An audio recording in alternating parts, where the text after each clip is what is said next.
So here we're going to look at the electrodes, right? So the electrodes are conductors through which current and electrons enters and leave the electrolyte. Electrodes are conductors, right, through which current and electrons enters and leave the electrolyte. They are conductors through which current and electrons enters and leave the electrolyte, right? And this is the electrolyte, right? This is the electrolyte. The electrolyte is the compound in its molten state or solution which is decomposed during the process of electrolysis, right? And I gave an example of tetrasulfate 6 acid, that during the process of electrolysis, this compound is what decomposed to form hydrogen ion, right, and tetrasulfate 6 ion, right? So the electrodes are the conductors through which current and electrons enters and leave the electrolyte. And there are two types of electrodes. We have the anode and the cathode. The anode is the positive electrode, the cathode is the negative electrode, right? So the anode is the positive electrode, the cathode is the negative electrode. So it is through the anode and the cathode that current and electrons enters and leave the electrolyte.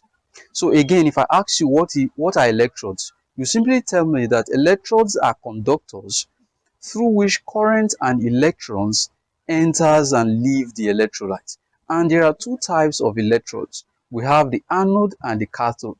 The anode is the positive electrode, the cathode is the negative electrode, right? So let's look at the anode. The anode, like I said, is the positive electrode, right? It is the positive electrode. It is through the anode that current enters the electrolyte. This is very important. It is through the anode that current enters the electrolyte. So this is the battery of the cell, right? This is the battery or the cell of this electrolytic cell, right? So the current that is generated by this battery enters into the electrolyte through the anode, right? So current enters into the electrolyte through the anode, and then it is through the anode that electrons leave the electrolyte. So current enters through the anode, electrons leave through where? The anode. Very important. Current enters the electrolyte through the anode, electrons leave the electrolyte through the anode, and what happens at the anode? Oxidation occurs at the anode. So oxidation occurs where? Oxidation occurs here, and we're going to look at it later as we go further, right? So three things that you must know about the anode. It is through the anode that current enters the electrolyte. It is through the anode that electrons leave the electrolyte. Then oxidation occurs at the anode, which is what we are going to look at later, right? So again, the anode is the positive electrode, right? Current enters the electrolyte through the anode. So current enters through the anode, then electrons leave through the anode, and oxidation occurs at the anode, right? So this is the anode, which is the positive electrode, and this is the cathode.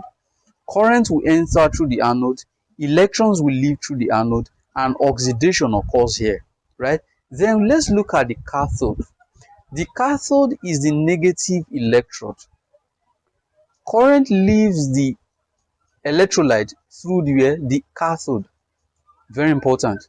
So current enters through the anode, current will leave through the cathode. So it is through the cathode that current leaves the electrolyte. Then electrons enters the electrolyte through the cathode. So it is through the cathode that electrons enters into the electrolyte. Then reduction occurs at the cathode. Reduction occurs at the cathode.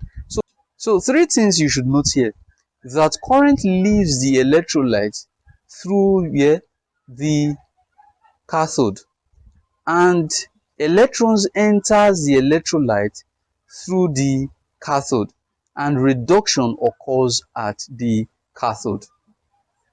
Right? Very important. So these are things that you should know. You should really know. Right? You should cram them and understand them. Electrons enters through the cathode. Current leaves through the cathode. Reduction occurs at the cathode. Note these three things. Right?